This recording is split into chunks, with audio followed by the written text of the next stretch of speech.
pengenangan korban Kristus. Yang kedua, kesatuan dengan Kristus. Dan yang ketiga, kesatuan dengan gereja sebagai tubuh Kristus. Tadi sudah disebut secara. Kita lihat dari sini, memang saya tidak urut pertama-tama, tapi sakramen Ekaristi dari kata 3:21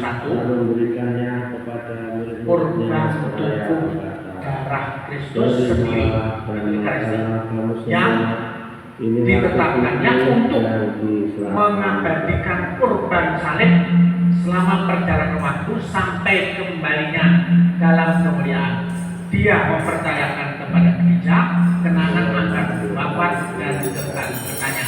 Jadi perkaranya adalah kurban tubuh dan darah Kristus sendiri. Di sini ya, kurban tubuh dan darah Kristus sendiri. Ini asal mulanya dari Kristus. Kemudian sakramen Ekaristi merupakan tanda kesatuan tadi disebutkan.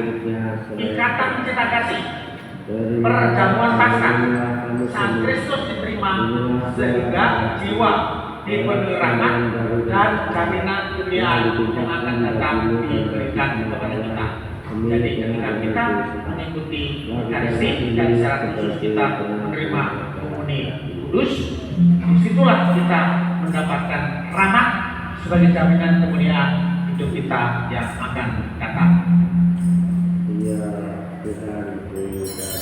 Yesus menetapkan Ekaristi, asal usul Ekaristi di situ. Ini gambar perjamuan malam. Nah sebenarnya perjamuan malam itu duduknya itu ya benar ya seperti ini, bukan meja kain dulu dikelilingi, tidak itu.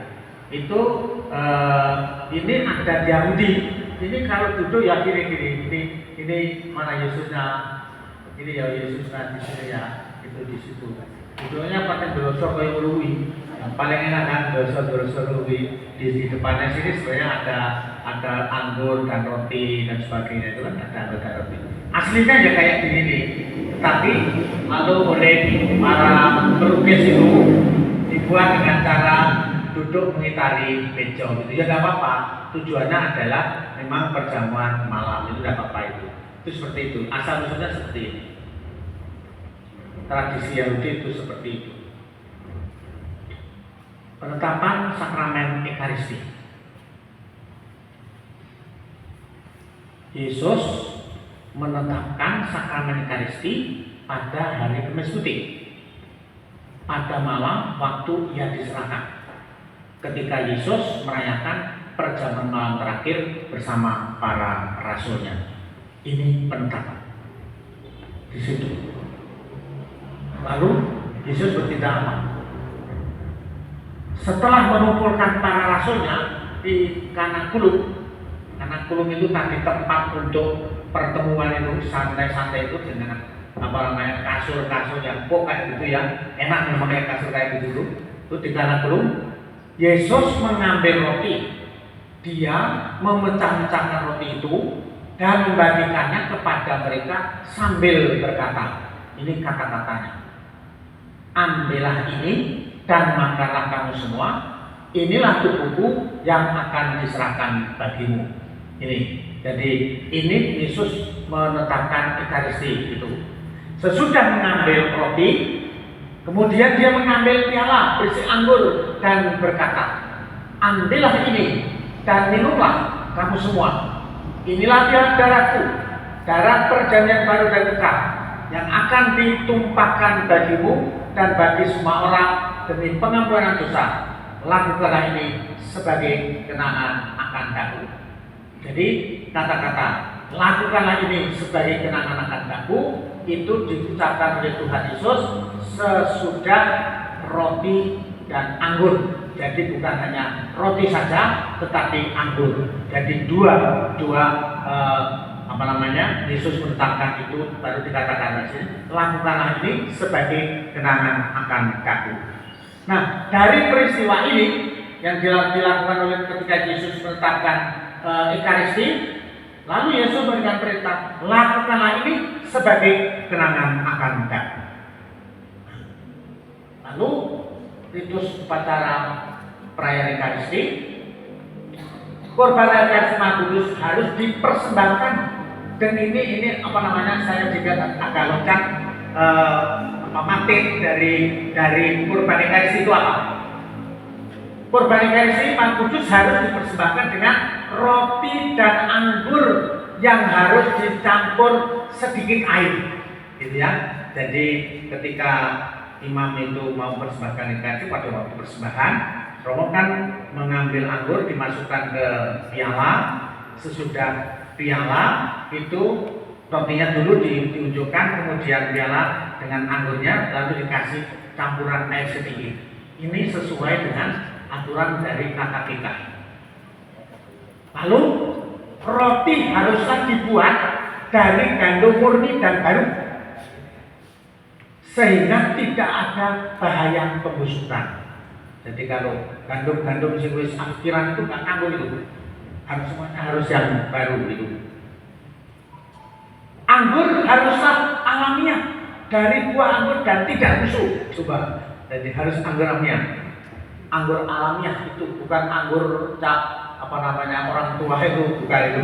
Sering terjadi kayak gitu. Anggur orang tua enak, ya enak aja itu, enak aja itu. Itu ada ketentuannya gitu.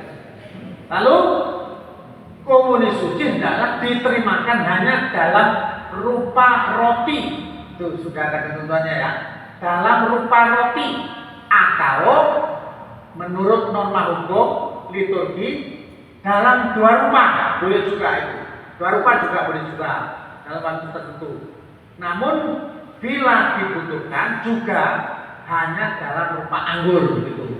Jadi kalau umpamanya misa kudus itu ya, misa kudus membagi roti apa namanya komuni itu habis, padahal apa namanya yang menerima masih banyak, boleh anggurnya itu diberikan, itu boleh itu. Tapi sementara anggurnya bersedikit, nggak cukup gitu. Maka ketika misa supaya apa namanya roti ini jangan sampai kurang. Kalau kurang itu dicuil-cuil itu ya, dicuil-cuil. Nah, ini yang penting sekali. Sama sekali tidak dibenarkan nefas es juga dalam kebutuhan ekstrim yang mendesak mengkonsekrasi satu bahan tanpa yang lain atau mengkonsekrer keduanya di luar perayaan Ekaristi. Dua itu harus, roti dan anggur itu harus. Kalau mamanya cuma bawa roti dan bawa anggur, itu boleh kan ambil anggur di anggur cap orang tua tadi itu nggak boleh.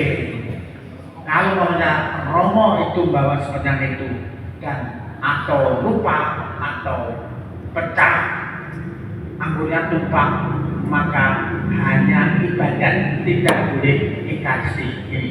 Jadi ini diatur sungguh-sungguh. Kalau sampai menyimpang, ini terkena Romone terkena hukuman ekskomunikasi, nggak oleh mimpin di sana. Gambaran sakramen Ekaristi dalam kehidupan gereja. Itu tadi bahannya sudah tahu ya, saya sudah tahu. Jadi anggurnya anggur yang murni, anggur asli, kemudian gandumnya juga gandum murni asli, tidak ada yang rusak. Terus nanti syarat terima umumnya apa? Sakramen Ekaristi adalah sumber dan puncak semua kehidupan Kristen. Jadi puncak semua kehidupan Kristen jadi maksudnya adalah Katolik, loh. Semuanya memuncak ke Ekaristi. Semuanya ibadah itu memuncak ke Ekaristi.